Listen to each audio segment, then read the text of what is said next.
السلام علیکم ورحمۃ اللہ وبرکاتہ۔ بسم اللہ الرحمن الرحیم والصلاة والسلام علی رسولہ الکریم محمد وآلہ وصحبہ اجمعین، اما بعد۔ خواتین و حضرات، پیمانہ زندگی کے ساتھ خلیق الرحمن آپ سے مخاطب ہے۔ ہماری بات چل رہی ہے کہ ایمان و یقین پر حملہ آور جدید نظریات کون کون سے ہیں جو ایمان کو بدنما بنا دیتے ہیں اور کفر کو خوشنما بنا دیتے ہیں لوگوں کی نظروں میں۔ اس حوالے سے جو ہماری آخری بات ہوئی تھی، وحدت ادیان اور مشترکات بین المسالک پہ بات ہوئی تھی، اور ہم نے وہاں یہ بھی ڈسکس کیا تھا کہ وحدت ادیان کے جراثیم ہمیشہ سے کفر و نفاق میں، کافرین اور منافقین میں رہے ہیں، اور اس کی ہم نے آپ کو یہ دلیل بھی دی تھی کہ سورہ قلم میں ہے وَدُّوا لَوْ تُدْهِنُ فَيُدْهِنُونَ۔ مشرکین مکہ نے نبی علیہ السلام سے معاہدہ کرنا چاہا کہ آپ اللہ کی عظمت جتنی مرضی بیان کریں، ہمیں آپ سے کوئی گلہ نہیں، کیونکہ یہ تو ہمارے اور آپ کے درمیان مشترک ہے، لیکن آپ نے غیر اللہ کی نفی نہیں کرنی، ہمارے معبودوں کی نفی نہیں کرنی، کیونکہ یہ ہمارے اور آپ کے درمیان مشترک نہیں ہے، ہم اس نفی کو برداشت نہیں کرتے، لہٰذا آپ اس کو ڈسکس نہ کیا کریں۔ تو وحدت ادیان کا بھی کل خلاصہ یہی نکلتا ہے کہ جو ہمارے درمیان مشترک چیزیں ہم اسے ڈسکس کر لیا کریں گے، جو ہمارے درمیان مشترک نہیں ہے ہم اسے ڈسکس نہ کیا کریں، اور اس کا نتیجہ یہی نکلتا ہے کہ اسلام مغلوب ہو جاتا ہے، سچ مغلوب ہو جاتا ہے، اور کفر کو اور جھوٹ کو دبدبہ حاصل ہوتا ہے۔ آج اس حوالے سے ایک اور نظریے پر ہم بات کرتے ہیں، وہ ہے نظریہ رواداری۔ رواداری دکھنے میں تھے اور پڑھنے میں بھی بہت اچھا، یار بندہ روادار ہو، آپس میں ایک دوسرے کے ساتھ معاشرت اچھی رکھے، سمجھوتے سے زندگی گزارے، دیتے دلاتے رہیں ہم۔ لیکن جس نام نہاد رواداری کی بات آج کا کفر کرتا ہے، آج کی منافقت کرتی ہے، اسلام میں اس کی کوئی گنجائش نہیں۔ خواتین و حضرات، سب سے پہلے یہ بات سمجھ لیں کہ جو اسلام کے سرچشمے ہیں جن سے ہمیں اسلام ملتا ہے، جو ہمارے اوریجنل سورسز ہیں، قرآن کی صورت میں، حدیث نبوی کی صورت میں، سیرت النبی صلی اللہ علیہ وسلم کی صورت میں، سیرت صحابہ کی صورت میں، سیرت تابعین کی صورت میں، سیرت تبع تابعین، سیرت خیر القرون کی صورت میں، وہ ہمارے سرچشمے الحمدللہ محفوظ ہیں، سرسبز و شاداب ہیں۔ چونکہ اسلام کے یہ سرچشمے خشک نہیں ہوئے، یہی وجہ ہے کہ جو اسلام کی حدود ہیں، جو اسلام کی سرحدات ہیں، وہ اٹل ہیں، یقینی ہیں، غیر مشتبہ ہیں، ان کے اندر ڈاؤٹس نام کی کوئی چیز نہیں۔ صاف پتہ چلتا ہے کون اسلام میں داخل ہو رہا ہے، کون اسلام سے خارج ہو رہا ہے۔ یہ آج کے دور میں اسلام کا زندہ معجزہ ہے، کیونکہ اسلام کائنات کی آخری صداقت ہے۔ یہی وجہ ہے کہ اللہ تعالیٰ نے اس کو تا قیامت اس کی حفاظت کرنی ہے۔ یہ اللہ تعالیٰ نے وعدہ فرمایا ہے، یہ اللہ کا وعدہ رحمت ہے۔ ٹھیک، چونکہ اسلام کے سرچشمے خشک نہیں ہوئے، لہذا اس کی حدود اٹل ہیں، جبکہ اسلام کے علاوہ جتنے بھی دنیا میں ادیان ہیں، مذاہب ہیں، ان کے سرچشمے خشک ہو چکے ہیں کہ انہوں نے ہدایت کہاں سے لینی ہے، کن سرچشموں سے سیراب ہونا ہے، ان کے سرچشمے خشک ہو چکے ہیں۔ ہر خطے کی اپنی بائبل ہے، اپنی کتاب ہے، محفوظ نہیں ہے، یہ وہ بھی مانتے ہیں، تو ان کے سرچشمے محفوظ نہیں ہیں، ان کے اندر تبدیلیاں آ چکی ہیں، اور وہ خود بھی اس کو تسلیم کرتے ہیں۔ ہر خطے کی بائبل ان کی اپنی زبان میں ہے۔ اب اس پہ میں زیادہ بات نہیں کروں گا، صرف اسی پہ بات کروں گا، یہی تک رہیے گا کہ دیگر تمام مذاہب کی حدود سرچشمے خشک ہو چکے ہیں، لہٰذا جو ان کی حدود ہیں وہ بھی مشتبہ ہو چکی ہیں، وہ یقینی نہیں رہی، کیونکہ جہاں سے انہوں نے ہدایت حاصل کرنا ہے وہ یقینی نہیں ہے، تو جو ہدایت حاصل ہوگی وہ یقینی کیسے ہوگی؟ لہٰذا ان کی حدود مشتبہ ہو چکی ہیں۔ یہی وجہ ہے کہ مسیحی رہتا ہے شراب کو حلال کرتے ہوئے بھی، دو مردوں کے درمیان شادی کو جائز قرار کر دیتے ہوئے بھی، دو عورتوں کے درمیان شادی کو لیگلائز کرتے ہوئے بھی، پھر بھی مسیحی رہتا ہے۔ آپ یورپ میں مسیحیوں سے انٹرویو لیں نا، بالکل ایتھیسٹ ہوتے ہیں، اپنے آپ کو کہتے ہیں ہم عیسائی ہیں۔ کیوں؟ شناختی کارڈ میں عیسائی لکھا ہوا ہے۔ اور اس سے بھی بڑی مثال ہندو کی ہے۔ وہ کون سا عقیدہ ہے کہ وہ بندہ نہ رکھے تو ہندو نہیں رہتا، رکھے تو ہندو رہتا ہے؟ ہندو ہندو رہتا ہے، اپنے آپ کو ہندو کہے، چاہے وہ کچھ بھی کرے، ٹھیک، کیونکہ ان کی لمٹس نہیں ہیں، ان کی سرحدات مشتبہ ہو چکی ہیں۔ اب چونکہ اسلام کے علاوہ ہر ایک کی جو لمٹس ہے وہ مشتبہ ہو چکی ہیں، ڈاؤٹس آ چکے ہیں اس کے اندر، لہٰذا وہ ہمارے بارے میں بھی یہی چاہتے ہیں کہ ان کی حدود بھی مشتبہ ہو جائے، ہماری طرح روادار بن جائے۔ چونکہ ان کی حدود مشتبہ ہو چکی ہیں اسلام کے علاوہ، تو اپنی حدود کی مشتبہ ہونے کو وہ رواداری سمجھتے ہیں۔ بھائی ہم چرچ بھی چلے جاتے ہیں، ہم گودوارے بھی چلے جاتے ہیں، ہم مسجد بھی چلے جاتے ہیں، ہم سب بے کہ مسجد ٹا دے، مندر ٹا دے، جو ٹانے ہی ٹا دے، بس دل نہ ٹاویں، ماشاءاللہ، کیوں ٹا دے بھائی مسجد نو؟ جا تو مندر کو ٹانا تو ٹا دے، گودوارے کو ٹانا تو ٹا دے، کیوں مسجد ٹا دے تو؟ دل نہ ٹاویں۔ عجیب منطق، عجیب فلسفے ہیں۔ یہ مسجد ٹا دیتے، مندر ٹا دیتے، فلاں ٹا دیتے، یہ ٹا دے، یہ کیا ہے؟ یہ یہی ہے کہ ان کی حدود مشتبہ ہو چکی ہیں، وہ انسانیت کے نام سے سامنے آ چکے ہیں۔ وہ کچھ بھی کرو بندہ انسان ہی رہتا، نام نہاد بظاہر تو انسان ہی ہے نا، اندر سے بندر بن جائے کس کو کیا پتا ہے، انسان ہی ہے۔ تو ان کی حدود مشتبہ ہو چکی ہیں، وہ جو مرضی کریں، وہ جو ہیں وہ وہی رہتے ہیں۔ ہندو جو بھی کرے وہ ہندو رہتا ہے، عیسائی جو بھی کرے وہ عیسائی رہتا ہے۔ تو اب وہ جو بھی کرے وہ وہی رہتے ہیں، تو وہ اس اپنے حدود کو کراس کرنے کو، اپنے حدود کو توڑنے کو وہ کچھ بھی نہیں سمجھتے، وہ ایک نارمل روٹین کا کام سمجھتے ہیں۔ بلکہ وہ کہتے ہیں کہ بھائی چونکہ ہمارا پڑوسی مسیحی ہے، لہٰذا ہم ان کے چرچ میں جا کے ان کے ساتھ عبادات کریں، یہ خوش ہو جائے گا تو کوئی فرق نہیں پڑتا۔ چونکہ ہم ہندو ہیں، ہمارے آگے کوئی مسیحی مسلمان ہماری طرح آداب بجا لائے اور کیا کہتے ہیں وہی رسومات بجا لائے تو ہمارا دل خوش ہوگا، انہیں کیا فرق پڑے گا؟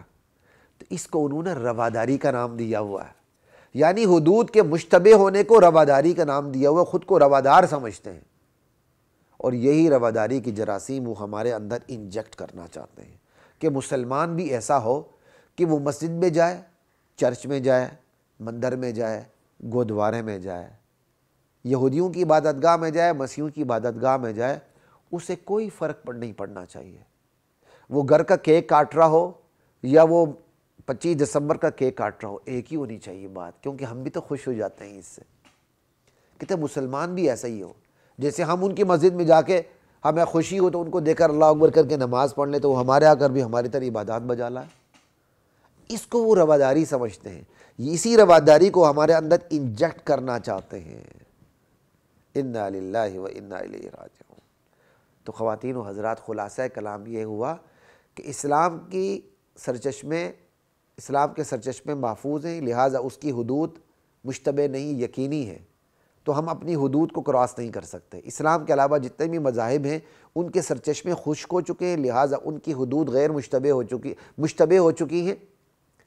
وہ اندر باہر ہونے سے ان کا مذہب ٹوٹتا نہیں ہے، ٹھیک ہے، وہ اپنے لیمٹس کراس کر دے پھر بھی یہودی رہتے ہیں، پھر بھی مسیحی رہتے ہیں، پھر بھی وہ ہندو رہتے ہیں۔ خیر یہودیوں کی تو کچھ حدود دیگر کے مقابلے میں کچھ سخت ہیں، پھر بھی بہرحال وہ رہتے ہیں۔ اب یہی چیز وہ ہمارے اندر داخل کرنا چاہتے ہیں رواداری کے عنوان سے۔ اسلام اس کو برداشت کرنے کے لیے تیار نہیں۔ اسلام کہتا ہے اس سے ہماری شناخت کا مسئلہ جنم لیتا ہے، اس سے سچ دب جاتا ہے، اس سے جھوٹ خوشنما لگتا ہے، اس سے سچ بدنما لگتا ہے۔ ہم ایسی رواداری پر لعنت بھیجتے ہیں جس سے سچ دب جائے اور جھوٹ کو دبدبہ حاصل ہو جائے۔ اور رواداری کے عنوان سے یہ لوگ عدم مشابہت کے اصول کی نفی بھی کرتے ہیں۔ اسلام اتنا حساس واقع ہوا ہے، اسلام اپنی باؤنڈریز کے بارے میں اتنا کانشیس ہے کہ وہ عبادات کی علامات اور اوقات تک میں مشابہت اور یکسانیت برداشت نہیں کرتا۔ وہ کہتا ہے میں ہر چیز میں دیگر تمام مذاہب سے الگ تھلگ جدا نظر آؤں، میری ان کے ساتھ یکسانیت نہیں ہونی چاہیے کسی معاملے میں۔ وہ عبادات کی علامات تک میں بھی یکسانیت برداشت نہیں کرتا، وہ عبادات کے اوقات تک میں بھی یکسانیت برداشت نہیں کرتا، یہاں تک کہ وہ چہرے میں بھی یکسانیت کو برداشت نہیں کرتا۔ نبی علیہ السلام کے پاس ایک وفد آیا مجوسیوں کا، انہوں نے داڑھی کاٹی ہوئی تھی اور مونچھیں بڑھائی ہوئی تھی، اللہ کے نبی نے چہرہ انور ان سے ایک سے زائد مرتبہ پھیر لیے کہ یہ تم نے، پھر بعد میں پوچھا تم نے یہ کیا حشر کیا اپنے چہرے کا؟ کہا ہمارے آقا نے ہمیں حکم دیا ہے کہ ہم داڑھی کاٹیں اور مونچھیں بڑھائیں۔ اللہ کے نبی نے برجستہ جواب ارشاد فرمایا، میرے آقا نے تو مجھے یہ حکم دیا ہے کہ میں مونچھیں کٹاؤں داڑھی بڑھاؤں۔ اسلام تو چہرے تک میں یکسانیت کو، مشابہت کو برداشت نہیں کرتا، عبادات کی علامات اور اوقات تک میں برداشت نہیں کرتا۔ سورج طلوع غروب کے وقت نماز پڑھنا حرام ہے، کیوں حرام ہے؟ سورج طلوع غروب کے وقت کیا مسلمان شیطان کو نعوذ باللہ سجدہ کرے گا یا کسی قبر کو کرے گا؟ بھائی سورج طلوع ہو غروب ہو، مسلمان کو اس سے کوئی فرق نہیں پڑتا، اسے سجدہ اللہ ہی کو کرنا ہے، اسے اللہ میاں کو کرنا ہے، لیکن اس کے باوجود اللہ نے منع کر دیا۔ کیوں؟ سورج کے طلوع غروب کے وقت مجوسی سورج کو سجدہ کر رہے ہوتے ہیں اور خود شیطان آ جاتا ہے اس وقت وہاں سورج طلوع غروب کے وقت سورج کے سامنے۔ یہ احادیث میں اس کی ڈیٹیل موجود ہے، ٹھیک؟ تو چونکہ سورج کے طلوع غروب کے وقت مجوسیوں کی عبادت ہوتی، اسلام نے اس وقت میں عبادت کو بھی کیا کہتے ہیں، نماز پڑھنے کو حرام قرار دیا۔ اس وقت آپ سجدہ نہیں کر سکتے۔ اسلام یہاں تک مشابہت کو برداشت نہیں کرتا، اور جبکہ اسلام کے علاوہ دیگر مذاہب رواداری کے عنوان سے یہ مشابہت بھی ختم کرنا چاہتے ہیں۔ اللہ اکبر۔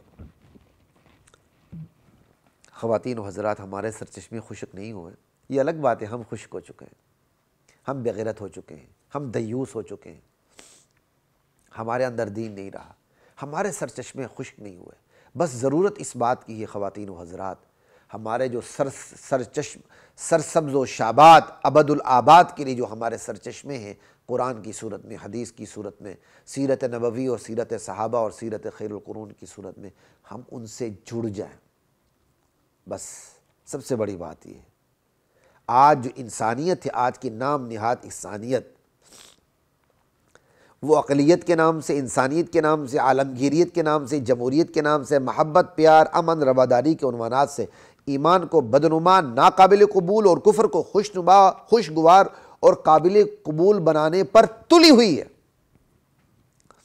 اسی سے مجھے ایک واقعہ یاد آیا جس سے انشاءاللہ آج کی اس نشست کا اختتام کرتے ہیں۔ جب میں لاء پڑھ رہا تھا LLB، تو میرے ایک لاء کے ٹیچر تھے، وہ آج کل مجھے ہائی کورٹ میں نظر نہیں آتے، پتہ نہیں زندہ بھی ہیں کہ نہیں، اللہ تعالیٰ انہیں ہدایت دے۔ اگر ایمان پہ جا چکے ہیں تو اللہ تعالیٰ ان کی بخشش فرمائے اور گناہوں کو معاف فرمائے۔ وہ کلاس میں مجھے برداشت نہیں کر پاتے تھے، دیکھتے ہی بس ان کو ایک پتہ نہیں کیا ہو جاتا تھا ان کو، تو پھر وہ مولویوں پر، علماء پر اندھا دھن اٹیک کرتے تھے بہت زیادہ۔ پھر الحمدللہ میں ان کو استاد کے ادب کا خیال کرتے ہوئے میں انہیں جواب دیا کرتا تھا۔ تو آج تک مجھے ان کا ایک سوال یاد ہے کہ جب میں انہیں جواب دیتا تھا تو ایک دفعہ تنگ آ کے کہنے لگے کہ خلیق کیا بات ہے، میں جب بھی بات کرتا ہوں تم 1400 سال پیچھے پہنچ جاتے ہو۔ آپ اندازہ کر لیں، سن رہے ہیں آپ کہ خلیق کیا بات ہے، میں جب بھی کوئی بات کرتا ہوں تم 1400 سال پیچھے پہنچ جاتا ہوں، تم 1400 سال پیچھے پہنچ جاتے ہو۔ الحمدللہ اللہ نے مجھے جواب الہام کیا۔ میں نے کیا جواب دیا پتہ ہے خواتین و حضرات؟ تحدیث بن نعمت کے طور پر بھی آپ کو سامنے وہ جواب رکھنے لگا ہوں، اور آپ کی نصیحت کے لیے بھی وہ جواب سامنے رکھنے لگا ہوں۔ میں کہا سر مجبوری ہے، 1400 سال پیچھے مڑ کے جانا اور اس سے اپنے تعلق کو وابستہ کرنا میری مجبوری ہے، کیونکہ پاور پلانٹ پیچھے لگا ہوا، ورنہ میں فیوز ہو جاؤں گا۔ جناب ہمیں آگے بڑھنے کے لیے ہمیں پیچھے دیکھنا ہوگا۔ ہمارے اندر بجلی تب آئے گی جب ہمارے اندر غیرت کی، ایمان کی حرارت اور بجلی اور کڑک تب تک رہے گی جب تک ہمارا تعلق اپنے پاور پلانٹ سے ہے، اور پاور پلانٹ 1400 سال پیچھے محمد الرسول اللہ کی زندگی ہے۔ بس اس پر وہ خاموش ہو گئے۔ خواتین و حضرات، دبنے کی ضرورت نہیں ہے، دبانے کی ضرورت ہے۔ کفر کو دبائیں، بتائیں ان کو ہمارا پاور پلانٹ پیچھے ہے، ہمارے اندر بجلی پاور پلانٹ سے آتی ہے، پاور پلانٹ سے بجلی نہ ملے یہ جو روشنی ہے یہ بجھ جاتی ہے۔ بس ہمارا روحانی پاور پلانٹ پیچھے، وہاں سے اگر ہم روشنی نہ لیں ہمارا دل بجھ جائے گا، ہمارے اندر ایمان کی حرارت ختم ہو جائے گی، ہم تو خاکستر ہو جائیں گے۔ دعا دیجیے، دعا کیجیے اور دعا لیجیے۔ السلام علیکم ورحمۃ اللہ وبرکاتہ۔ وَلَقَدْ